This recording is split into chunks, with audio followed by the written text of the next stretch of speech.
नमस्कार दोस्तों, सुमित भारद्वाज क्लासेज में आप सभी का फिर से स्वागत है। भाई आज हम बात करने वाले हैं केवीएस के जो नेक्स्ट टॉपिक के बारे में। इससे पहले हम 10 टॉपिक कर चुके हैं, जिस बच्चे ने नहीं देखे हो नीचे जाके देख सकता है। तो देखिए आज का हमारा टॉपिक रहने वाला है भाई साइंस का चैप्टर। तो जैसे कि आप सभी को बता दूं, एक क्वेश्चन ये होगा आपका और एक क्वेश्चन ये हुआ। जैसे कि आपको आता भी है, आसान भी है ये वाला। पर मैंने सोचा क्यों ना इस चैप्टर को क्या है पूरा करवा लिया जाए, क्योंकि हम कंप्लीट चैप्टर करेंगे तो इस चैप्टर में से अगर अब की बार कोई क्वेश्चन आएगा तो हम आसानी से कर देंगे। तो चलिए हम अपने टॉपिक पर आते हैं। आज हमारा टॉपिक रहने वाला है पाचन तंत्र। तो पाचन तंत्र से पिछली बार 2 क्वेश्चन देखने को मिले, तो हम क्या है इस चैप्टर को पूरा ही करेंगे। सबसे पहले मैं पाचन तंत्र के बारे में बता देता हूँ ये किसका भाग होता है। देखिए जो ऑर्गन सिस्टम होता है इसके 6 भाग होते हैं। कौन कौन से होता है? पाचन तंत्र हो गया, रक्त परिसंचरण तंत्र हो गया, श्वसन तंत्र हो गया, अंतःस्रावी तंत्र हो गया, तंत्रिका तंत्र हो गया, जनन तंत्र हो गया।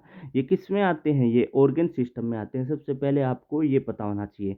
देखिए पित्त वसा को पानी में घुलनशील बना देता है। जो ऊतक कार्य को संपादित करते हैं तो उन ऊतकों को हम क्या कहते हैं? अंग तंत्र या ऑर्गन सिस्टम कहते हैं। और ऑर्गन सिस्टम किस प्रकार से हैं ये हमने यहाँ पे लिखा। तो आज हम सबसे पहले ऑर्गन सिस्टम में पाचन तंत्र को करेंगे, जो कि यहाँ से 2 क्वेश्चन पूछे। अगर हम पाचन तंत्र की बात करें तो पाचन तंत्र 2 भागों में बटा होता है, आपके सामने है। एक होता है आहार नाल और एक होता है पाचक ग्रंथियां।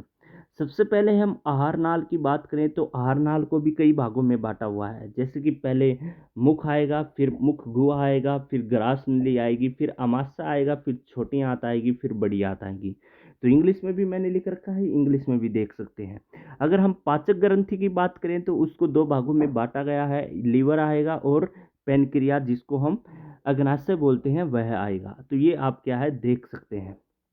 अब मैं क्या है आपको डायग्राम के अनुसार बताऊंगा, जो मैंने आपको बताया कि कितने भागों में बांटा हुआ है। ये आपके सामने क्या है राइट साइड में डायग्राम है। एक बार डायग्राम को ध्यान से देखें।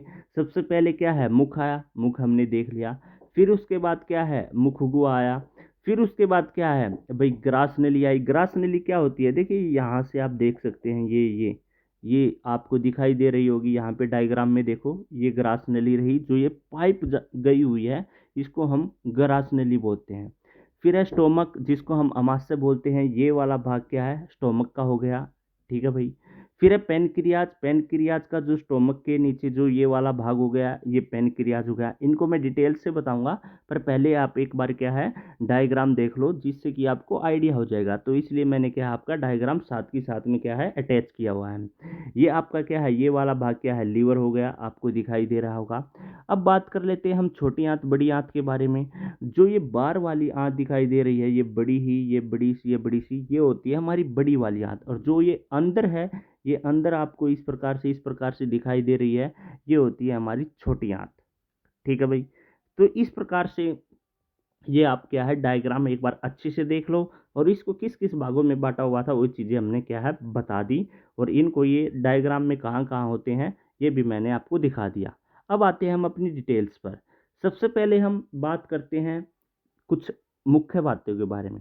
देखिए मनुष्य में पाचन जो है मुख से प्रारंभ होता है। आप सभी को पता है जो भी पाचन क्रिया या पाचन करने का जो कार्य है वह कहाँ से शुरू होगा? मुख से ही तो शुरू होगा। तो मुख कहाँ है? यहाँ है, तो यहीं से तो शुरू होगा। तो फिर उसने बोला ये होकर गुदा तक क्या है होता है। अब गुदा कहाँ पर है? देखिए ये रहा, यहाँ पे नीचे क्या है आपका गुद्दा है। यहाँ से क्या है आपका जो है पाचन शुरू होगा। ये होता होता होता होता कहाँ तक होता है? ये आपका गुद्दा तक होता है। एक बार साथ के साथ आप डायग्राम भी देख सकते हो, क्योंकि मैंने डायग्राम स्पेशल इसलिए लगाया है आपके। फिर क्या है इसको निम्नलिखित भागों में बांटा गया है। वो चीज़ें मैं पहले बता चुका हूँ, मुख में, ग्रास नली में, अमाशय में, इन चीज़ों को ये भागों में क्या है बांटा गया है। सबसे पहले हम मुख को ही क्या है डिटेल से पढ़ने वाले हैं। देखिए इसमें लार ग्रंथि से लार निकाल कर, इसमें लार ग्रंथि से लार निकाल कर, देखिए मुख के अंतर्गत कौन सी ग्रंथि है? ये रही, यहाँ से डायग्राम में देखो लार ग्रंथि। ठीक है भाई। तो इसमें लार ग्रंथि से लार निकालकर भोजन से मिलकर भोजन को अम्लीय रूप में क्या है प्रदान करती है। तो किस रूप में प्रदान करती है? अम्लीय रूप में। तथा लार में पाई जाने वाली एंजाइम इमाइलेज अथवा टाइलिन मंड को आंशिक रूप से पचाने का क्या है कार्य करती है। फिर है मुख में जो गर्म भोजन का स्वाद क्या है, बढ़ जाता है, क्योंकि जो जीभ का पृष्ठ क्षेत्र होता है, मतलब कि जो जीभ वाला ये सरफेस एरिया होता है, वह क्या करता है, वह बढ़ जाएगा। और मुख में पाया जाने वाला एक एंजाइम जिसको हम बोलते हैं लाइसोजाइम, बैक्टीरिया को मारने का कार्य करता है। कई बार आपसे पूछेगा जो लाइसोजाइम एंजाइम है ये किसके अंतर्गत पाया जाता है, तो आप क्या बोलोगे, मुख में पाया जाने वाला।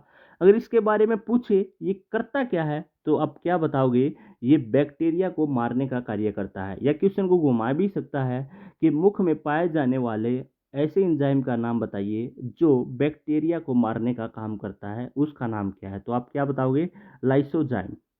ठीक है भाई। फिर बात कर लेते हैं, भोजन मुख से आगे के पाचन तंत्र में क्या है, गति के अनुसार क्या है, बढ़ता रहता है। फिर है एक उदाहरण के अनुसार मैंने दिया है, सर्पों में पाई जाने वाली 20 ग्रंथियां मनुष्य के किस ग्रंथि के रूपांतरण में होती है। आप सभी को पता है, मैंने अभी बताया, जो ग्रंथि होती है सर्प के अंतर्गत किस में होती है, लार ग्रंथि में होती है। तो इसका राइट आंसर क्या हो जाएगा, बी जो है इसका राइट आंसर हो जाएगा, लार ग्रंथि में। ठीक है भाई। तो इस प्रकार से जो मुख की डिटेल थी वो मैंने आपको क्या है, पूरी बता दी है। फिर है आगे बढ़ते हैं हम, आगे हमारा क्या आता है, ग्रास नली। कौन सी ग्रास नली, जो ये आपको डायग्राम में देखो पाइप ये गई हुई है, इसको हम क्या बोलते हैं, ग्रास नली। ग्रास नली का कुछ ज़्यादा खास काम नहीं होता है, बस यह एक ही काम करती है। यह क्या करती है, यह सिर्फ मुख और अमाशय को क्या है, जोड़ने का काम करती है। ये हमारा मुख हो गया और हमारा अमाशय कौन सा है, ये वाला हमारा अमाशय हो गया। इन दोनों को जोड़ने का क्या है, ग्रास नली काम करती है। इसका और कुछ ऐसा कोई खास काम नहीं होता है। फिर हम आगे बढ़ते हैं स्टोमक की तरफ, अमाशय की तरफ। इसके बारे में पढ़ लेते हैं। स्टोमक कौन सा है, ये आपको क्या है, दिखाई दे रहा है। देखिए, अमाशय में भोजन का पाचन अम्लीय माध्यम में होता है। तो सबसे पहले किस में होता है, अम्लीय माध्यम में होता है। मनुष्य के अमाशय में जठर ग्रंथियां पाई जाती हैं। हाँ, कई बार ये क्वेश्चन पूछ लेता है कि भाई जो अमाशय है उसमें क्या है, किस प्रकार की ग्रंथियां पाई जाती हैं, तो आप क्या बोलोगे, जठर ग्रंथियां पाई जाती हैं। ठीक है, जो जठर रस का क्या है, श्रावण करती है। जठर रस के रासायनिक संगठन में सर्वाधिक मात्रा में क्या पाया जाता है, जल पाया जाता है। और इसके अतिरिक्त HCl का भी क्या है, HCl तथा विभिन्न प्रकार के क्या है, एंजाइम पाए जाते हैं। तो कई बार आपसे पूछेगा और क्या पाया जाता है, HCl किसके अंतर्गत पाया जाता है, आपसे पूछ लेगा HCl किसके अंतर्गत पाया जाता है, अमाशय में पाया जाता है। ठीक है भाई, जठर रस किस में पाया जाता है, अमाशय में पाया जाता है। तो ये दोनों चीजें क्या है, आपको याद रख लेती हैं। अब जो एंजाइम बताए हैं, कई बार एंजाइम से आपके क्वेश्चन आ जाते हैं। इसके अंतर्गत क्या है, कई एंजाइम जो पाए जाते हैं उनका अलग से क्वेश्चन बन जाता है। तो एक बार एंजाइम को देखते हैं हम ध्यान से। सबसे पहले आता है पेप्सिन एंजाइम। तो ये क्या करता है, इसके द्वारा प्रोटीन का क्या है, पाचन होता है। किसका होता है, प्रोटीन का। पे से ही क्या बन गया, प्रोटीन। और प्रोटीन का क्या है, पाचन होता है। तो पेपर में पूछ सकता है प्रोटीन का पाचन किस किस में होता है, और एंजाइम के नाम दे देगा। दूसरा आता है रेनिन एंजाइम। ये तो आप सभी ने पढ़ भी रखा होगा कि इसके द्वारा दूध में पाई जाने वाली केसिन प्रोटीन का पाचन होता है। तो केसिन प्रोटीन का पाचन किस में होता है, रेनिन एंजाइम के द्वारा होता है। फिर है नेक्स्ट लाइपेज एंजाइम। इसके द्वारा वसा का पाचन होता है। लाइपेज एंजाइम से किसका पाचन होता है, वसा का पाचन होता है। फिर आता है इमाइलेज एंजाइम। इसके द्वारा मंड का क्या है, पाचन होता है। ठीक है भाई। HCl अमाशय में भोजन के पाचन के माध्यम में अम्लीय बनाता है, ये हम ऊपर पढ़ चुके हैं। भोजन के साथ आए हानिकारक जीवाणुओं तथा कंकड़ तथा पत्थर जैसे कणों को क्या है, गला देता है। ये हमारे HCl के बारे में था। ठीक है, तो ये जो हमने अमाशय पढ़ा ये हमने बता दिया। एक बार अमाशय के बारे में फिर बता देता हूँ। हमने डायग्राम में देखा, सबसे पहले हमने देखा नंबर 1 पॉइंट बनता है, इसके अंतर्गत जठर ग्रंथियां पाई जाती हैं। नंबर 2 पॉइंट बनता है, इसके अंतर्गत HCl पाया जाता है। और सर्वाधिक मात्रा में क्या है, जठर ग्रंथि के अंतर्गत जल पाया जाता है। तो 3 पॉइंट हो गए। फिर हमने नंबर 4 पॉइंट पढ़ा कि इसमें काफ़ी एंजाइम पाए जाते हैं, जो हमने बारी बारी से ये एंजाइम को पढ़ने का काम किया। फिर हमने HCl के बारे में पढ़ा कि भाई हानिकारक जीवाणु तथा कंकड़ पत्थर को क्या है, ये गला देता है। तो ये सभी चीजें क्या हमने अमाशय के अंतर्गत क्या है, पढ़ी। अब बात कर लेते हैं नेक्स्ट टॉपिक पर। अमाशय से हम आगे बढ़कर जाते हैं तो हमारा आ जाता है छोटी आंत। जिसको हम स्मॉल इंटेस्टाइन बोलते हैं। तो कौन सी होती है? जो ये अंदर वाला भाग है, ये आपको दिखाई दे रहा होगा, ये क्या है? छोटी आंत होती है। तो इसके बारे में एक बार पढ़ लेते हैं। देखिए, सबसे पहले हम छोटी आंत के बारे में बताएं तो छोटी आंत में जो भोजन का पाचन होता है वो अक्षारीय माध्यम से होता है। ऊपर आपने अब तक पढ़ा था अम्लीय माध्यम से, पर छोटी आंत में किसके माध्यम से होता है? अक्षारीय माध्यम से होता है। और इसका पीएच मान कितना होता है? 8 से लेकर 8.3 क्या है इसका पीएच मान होता है। 8 से लेकर 8.3 इसका पीएच मान होता है। ठीक है भाई, अब आगे चलते हैं। छोटी आंत को आहार नाल का सबसे लंबा भाग माना जाता है। मोस्ट इंपोर्टेंट क्वेश्चन आपका पूछा जाएगा भाई, पूछेगा कि आहार नाल का जो सबसे, आहार नाल के अंतर्गत तो ये सब कुछ आते हैं, तो इसका सबसे लंबा भाग कौन सा होता है? तो आप क्या बताओगे? छोटी आंत जो है, नाम क्या है इसका? छोटा है, पर ये इसका भाग कौन सा है? सबसे बड़ा है, या नो सॉरी, सबसे लंबा है। ठीक है, तो इसलिए छोटी आंत को आहार नाल का सबसे लंबा भाग माना जाता है। इसकी लंबाई लगभग कितनी होती है? 6 से 7 मीटर होती है। तो पिछले पेपर में आपने देखा था कि बड़ी आंत की ओनली लंबाई पूछी गई थी। क्या पता आपकी बार क्या है, छोटी आंत की लंबाई पूछ ले। तो इसलिए इसकी लंबाई कितनी होती है? 6 से 7 मीटर होती है। कार्य तथा संरचना के आधार पर छोटी आंत को 3 भागों में क्या है? बांटा गया है। और ये 3 भाग कौन कौन से हैं? ग्रहणी, मध्यांतर और शेषांतर। तो इसको क्या है? 3 भागों में बांटा गया है। एक बार मैं आपको पीछे ले जाना चाहूँगा और दिखाऊंगा वो 3 भागों को किस किस में बांटा गया है। तो देखिए, इंग्लिश में भी नाम है, छोटी आंत को भी 3 भागों में बांटा गया है और बड़ी आंत को भी 3 भागों में बांटा गया है। यहाँ पे देख सकते हो, ग्रहणी, जेजुनम, इलियम को छोटी आंत के 3 भाग हैं।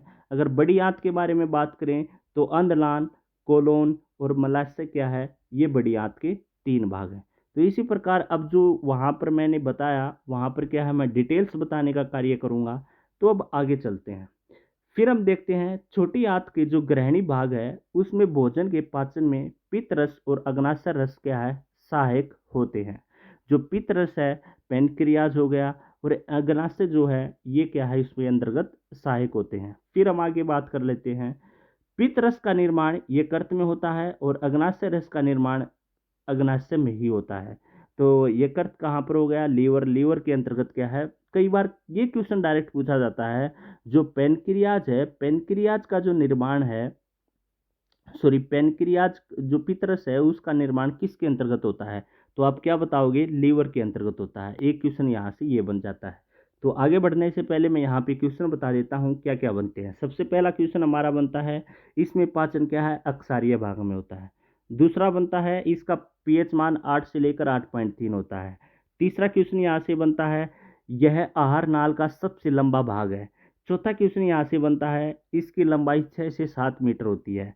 पांचवा क्वेश्चन बनता है, इसको 3 भागों में बांटा गया है, उसके नाम मैंने बता दिए। छठा क्वेश्चन यहाँ से बनता है कि जो छोटी आंत में जो ग्रहणी भाग हो गया, वह भोजन के पाचन, पितरस और अग्नाशय के लिए क्या है? सहायक होता है। सातवां क्वेश्चन जो इम्पोर्टेंट बनता है, पितरस का निर्माण कहाँ पे होता है? लीवर के अंतर्गत होता है। ये 7 क्वेश्चन मैंने बताए, अलग से क्या है क्वेश्चन भी क्या है डिनोट कर दिए हैं। अब हम बात करने वाले हैं भाई यकृत के बारे में, लीवर के बारे में। ये आपके सामने लीवर रहा। डायग्राम भी मैंने साथ के साथ ऐड कर रखे हैं, आप आसानी से डायग्राम भी क्या है देख सकते हैं।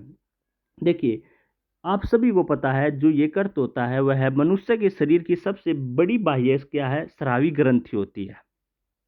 ठीक है भाई। फिर है, बाहर के आधार पर यकृत को शरीर को सबसे बड़ा अंग माना जाता है। कहने का मतलब क्या है? अगर हम वजन में देखें तो लीवर क्या है? सबसे बड़ा भाग होता है या सबसे बड़ा अंग माना जाता है। इसका भार कितना होता है? 1500 ग्राम होता है। सबसे पहला क्वेश्चन यहाँ पे यही बनता है कि भाई लीवर का वेट बताइए या भार बताइए, तो 1500 ग्राम होता है। सिंपल। लंबाई के आधार पर शरीर का सबसे बड़ा अंग त्वचा को माना जाता है। अगर लंबा, ये तो आप सभी को पता है, तो बार बताने की कोई जरूरत नहीं है। मनुष्य में एक यकृत पाया जाता है, ये भी आप सभी को पता है, जो 2 पिंडों में क्या है? विभाजित होता है, जिसमें दाएं पिंड के नीचे की ओर एक थैलीनुमा संरचना पाई जाती है, जिसे पित्ताशय कहा जाता है। ठीक है भाई, जिसे हम क्या है? पित्ताशय कहा जाता है। देखिए ये रहा, ये थैलीनुमा। ठीक है, तो इसको हम क्या बोलते हैं, पित्ताशय बोलते हैं। पित्ताशय में पित्तरस का संचयन होता है, ये हमने जस्ट पीछे छोटी आंत में पढ़ा ये बात। तो जबकि पित्तरस का निर्माण यकृत में होता है, ये भी मैंने क्या है पीछे बता दिया है। कुछ स्तनधारी प्राणियों में पित्ताशय नहीं पाया जाता है, और वे कौन कौन से हैं? घोड़ा हो गया, जेबरा हो गया, गधा हो गया, खच्चर हो गया और चूहा हो गया। यकृत में बना पित्तरस अक्षारीय प्रकृति का होता है, जिसका पीएच मान लगभग 7.7 होता है। पित्तरस में एंजाइम नहीं पाए जाते हैं, फिर भी इसके द्वारा वसा का पाचन होता है, जिसे अम्लशीकरण कहा जाता है। अम्लशीकरण क्रिया का संबंध यकृत से ही होता है। ठीक है, अब देखिए इसमें क्वेश्चन क्या क्या बनते हैं वो मैं आपको बताऊंगा। सबसे पहले मैंने बताया जो लीवर है, शरीर की सबसे बड़ी वाह्य क्या है? स्रावी ग्रंथि है। सबसे पहला पॉइंट हो गया। दूसरा पॉइंट मैंने बताया यह भार में क्या है? सबसे बड़ा होता है, 1500 ग्राम होता है इसका भार। ठीक है भाई। तीसरा पॉइंट मैंने बताया जो आप सभी को पता है, अगर हम सबसे बड़ा अंग देखें तो शरीर का सबसे बड़ा अंग त्वचा होता है। चौथा पॉइंट मैंने बताया कि भाई जो पित्ताशय है ये कहाँ पर होता है? ये लीवर के जो दाएं तरफ भाग है उसमें एक थैलीनुमा आपको ये एरिया दिखाई दे रहा होगा, ये क्या है? पित्ताशय होता है। ठीक है। पांचवा पॉइंट मैंने बताया कि पित्ताशय में पित्तरस का संचयन होता है, और पित्तरस का निर्माण कहाँ पे होता है? लीवर के अंतर्गत होता है, ये मैंने आपको बताया। छठा पॉइंट बताया जो कि आप पढ़ सकते हो कि किसके अंतर्गत क्या है पित्ताशय नहीं पाया जाता है, उनके मैंने आपको एग्जाम्पल दिए। सातवां पॉइंट मैंने बताया आपके सामने, इसका पीएच मान जो है 7.7 रहता है। आठवां पॉइंट आता है इसके अंतर्गत कि अगर पित्तरस में एंजाइम नहीं पाए जाते हैं, फिर भी इसके द्वारा क्या है? वसा का पाचन होता है, और फिर भी वसा का पाचन होता है तो उसको किस से डिनोट किया गया है? अम्लशीकरण बोला जाता है या अम्लशीकरण कहलाता है, ये मैंने आपको बताया। तो इस प्रकार से इसके 8 या 9 पॉइंट क्या है बन जाते हैं। अब बढ़ते हम अगले टॉपिक पर, जो आता हमारा पेनक्रियाज। पेनक्रियाज यहाँ पर आप देख सकते हैं, ये रहा। पेनक्रियाज को अगर हिंदी में बात करें तो अग्नाशय बोलते हैं। देखिए अग्नाशय मनुष्य के शरीर का ऐसा अंग है जो मिक्स्ड ग्लैंड्स की तरह कार्य करता है, या मिश्रित ग्रंथि की तरह कार्य करता है। सबसे पहला बात तो क्या है, यह हो गई। दूसरा आता है कि अग्नाशय में बाह्य स्रावी भाग के रूप में अग्नाशिक नलिका क्या है? पाई जाती है। तो ये भी कोई क्वेश्चन नहीं बनता। जबकि अंतःस्रावी भाग के रूप में लैंगरहैंस की द्वीपकाएं पाई जाती है। लैंगरहैंस की द्वीपकाओं का निर्माण 3 प्रकार की कोशिकाओं से होता है, जिन्हें अल्फा बीटा गामा कोशिकाओं में बांटा गया है, जिनको हम डिटेल से पढ़ने वाले हैं। ठीक है, यहाँ से एक क्वेश्चन बनता है अभी तक जो मैंने बताया कि यह किस प्रकार कार्य करती है? एक मिश्रित ग्रंथि की तरह क्या है यह कार्य करती है। ठीक है, जिसके अंतर्गत क्या है? अग्नाशय जो नलिका है वही पाई जाती है। और अंतःस्रावी भाग की बात करें तो उसके अंतर्गत लैंगरहंस की द्वीपकाएं पाई जाती हैं, और उनको क्या है 3 भागों में बांटा गया है, अल्फा बीटा गामा के बारे में। अब उन अल्फा बीटा गामा की हम क्या है डिटेल कर लेते हैं। सबसे पहले बात करते हैं अल्फा कोशिका के बारे में। अल्फा कोशिका से ग्लूकोन हार्मोन का स्रावण होता है। ये हार्मोन रुधिर में ग्लूकोज की मात्रा को क्या है बढ़ा देते हैं। ठीक है भाई। अब बीटा के बारे में बात कर लेते हैं। ये कोशिकाएं इंसुलिन हार्मोन का स्रावण करती हैं, जो रुधिर में ग्लूकोज की मात्रा को क्या है नियंत्रित करता है। इंसुलिन हार्मोन के अल्पस्रावन से रुधिर में ग्लूकोज की मात्रा बढ़ जाती है, जिससे मधुमेह रोग हो जाता है या मधुमेह रोग कहा जाता है। ये क्वेश्चन अच्छा है, यहाँ से क्वेश्चन आ सकते हैं। तो ये अल्फा बीटा गामा क्या है आपने ध्यान से सुनना है। अगर अग्नाशय में अग्नाशिक रस का निर्माण होता है, जिसे पूर्ण पाचक रस के नाम से जाना जाता है, क्योंकि इसमें सभी प्रकार के पोषक तत्वों को पूर्णता पचाने वाले एंजाइम पाए जाते हैं। किस प्रकार से? कुछ एग्जाम्पल देखना। प्रोटीन के पाचन के लिए ट्रिप्सिन एंजाइम पाया जाता है। तो पहला क्वेश्चन तो यही बन गया कि ट्रिप्सिन एंजाइम किसके लिए काम आता है? प्रोटीन के पाचन के लिए। छोटी आंत में पाए जाने वाली आंतीय ग्रंथि जिन्हें ब्रूनर्स ग्रंथियां कहा जाता है, जिनमें आंतीय रस का निर्माण होता है, जिसमें सभी प्रकार के पोषक तत्वों को पूर्णतः पचाने वाले एंजाइम क्या है पाए जाते हैं। यहाँ तक मैं आपको क्या है कुछ पॉइंट बताने की बात करूंगा। सबसे पहला, अल्फा के अंतर्गत कौन सा हार्मोन पाया जाता है? ग्लूकोन हार्मोन पाया जाता है। ये क्या करता है? ये ब्लड के अंतर्गत ग्लूकोज की मात्रा को क्या है बढ़ा देता है। बीटा में मैंने देखा इंसुलिन हार्मोन पाया जाता है। आपसे पूछ लेगा इंसुलिन हार्मोन किस में पाया जाता है, तो बताइए आप किस में बताओगे? तो बीटा कोशिका में। और बीटा कोशिका किस में आती है? पेनक्रियाज में आती है। ठीक है भाई। तो ये हम ये सभी पेनक्रियाज के ही भाग पढ़ रहे हैं जो तीन थे, अल्फा बीटा गामा। तो दूसरा उसने बताया जो इंसुलिन हार्मोन है ना, वो क्या करता है? वह क्या है ब्लड की मात्रा को क्या है नियंत्रित रखता है या कंट्रोल करके रखता है। चौथा मैंने पॉइंट बताया, इंसुलिन हार्मोन के अल्पस्रावन से रुधिर में ग्लूकोज की मात्रा बढ़ जाती है।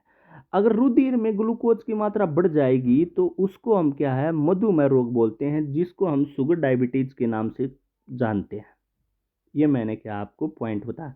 तो इस प्रकार से इस पॉइंट के आप याद रख सकते हैं। चौथा पॉइंट, पांचवा पॉइंट मैंने बताया प्रोटीन के पाचन के लिए ट्रिप्सिन एंजाइम क्या है पाया जाता है। ठीक है भाई।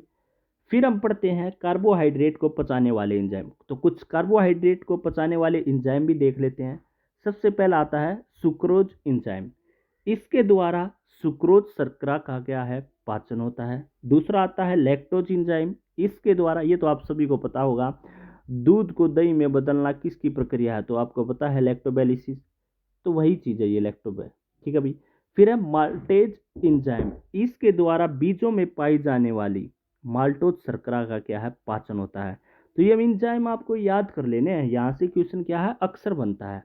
अब कार्बोहाइड्रेट के पढ़ लिए, कुछ हम प्रोटीन पाचक एंजाइम भी पढ़ लेते हैं। सबसे पहले आता है इरिप्सिन एंजाइम। इरिप्सिन एंजाइम क्या करता है? इसके द्वारा प्रोटीन का पूर्ण पाचन होता है। ये एंजाइम प्रोटीन को अमीनो अम्ल में क्या है तोड़ देते हैं। तो कई बार क्वेश्चन आएगा आपके सामने कि प्रोटीन का पूर्ण पाचन किसके द्वारा होता है या किस एंजाइम के द्वारा होता है? तो आप क्या बताओगे? इरिप्सिन एंजाइम के द्वारा होता है। ऐसा क्यों होता है? क्योंकि ये जो है प्रोटीन को किस में बदल देते हैं? एसिड अम्ल में क्या है बदल देते हैं। अब देख लेते हैं वसा पाचक एंजाइम। वसा पाचक एंजाइम है लाइपेज एंजाइम। इसके द्वारा वसा का पाचन वसीय अम्ल तथा ग्लिसरॉल में होता है। तो इस प्रकार से ये एंजाइम पढ़ सकते हैं या स्क्रीनशॉट ले सकते हैं। अब पढ़ लेते हैं बड़ी आंत के बारे में, जो कि पिछली बार क्वेश्चन आया यहाँ से। बड़ी आंत कौन सी है? जो ये बाग आप क्या है देख रहे हैं, ये क्या है बड़ी आंत है। ठीक है। इस बाग में बचे भोजन तथा शेष 90% जल का अवशोषण होता है। सबसे पहला पॉइंट तो यही बन गया। दूसरा है इसकी लंबाई जो पेपर में पूछी गई 1 से 1.5 मीटर होती है, जहां पर भोजन का पाचन नहीं होता है। कार्य तथा संरचना के आधार पर बड़ी आंत को भी 3 भागों में बांटा गया है, जो मैंने पीछे आपको क्या स्टार्टिंग में नाम बताए थे। फिर बता देता हूं, अंधनाल, कोलोन, मलाशय। ठीक है। अब हम पढ़ लेते हैं मलाशय के बारे में। मलाशय क्या होता है? इस भाग में अवशिष्ट भोजन का संग्रहण होता है। यहीं से समय समय पर बाहर निष्करण क्या है होता रहता है। सेलुलोज का पाचन हमारे शरीर में नहीं होता है। सेलुलोज का पाचन सीकम में होता है। और सीकम क्या है? सीकम शाकाहारी जंतुओं में पाया जाता है। मनुष्य में सीकम निष्क्रिय अंग के रूप में क्या है बचा है।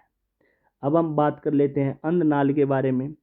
अंधनाल से जुड़ी नलिका का संरचना को कर्मी रूप से परिशेषिका कहा जाता है।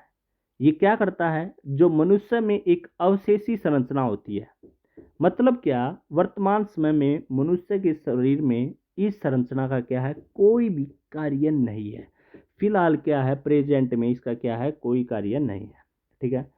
फिर है शाकाहारी जंतुओं में कर्मी रूप से परिशेषिका सेलुलोज के पाचन में सहायता करती है, और मांसाहारी जंतुओं में ये संरचना पाई नहीं जाती है। ठीक है भाई। कर्मी रूप में परिशेषिका के बढ़ जाने पर अपेंडिक्साइटिस नामक रोग हो जाता है। तो इस प्रकार से आप सभी ने क्या है ये टॉपिक देखा। जहाँ तक थी मैंने अपनी तरफ से भाई पूरा करवाने की कोशिश की, हालांकि कुछ ही इसके अंतर्गत पॉइंट थे, फिर भी मैंने आपको कुछ एक्स्ट्रा पॉइंट यहाँ से क्या है बताने की कोशिश की और कुछ एक्स्ट्रा पॉइंट बताए, तो आप इसको देख सकते हैं। और इसी प्रकार से हम मिलते हैं नेक्स्ट वीडियो में। जिस बच्चे ने पीछे वाले 10 पार्ट नहीं देखे वो भी हमने टॉपिक वाइज किए हैं, तो नीचे प्लेलिस्ट मिल जाएगी KVS प्लेलिस्ट 2020 के नाम से, तो आप देख सकते हैं। तो थैंक यू स्टूडेंट, मिलते हैं नेक्स्ट वीडियो में, धन्यवाद।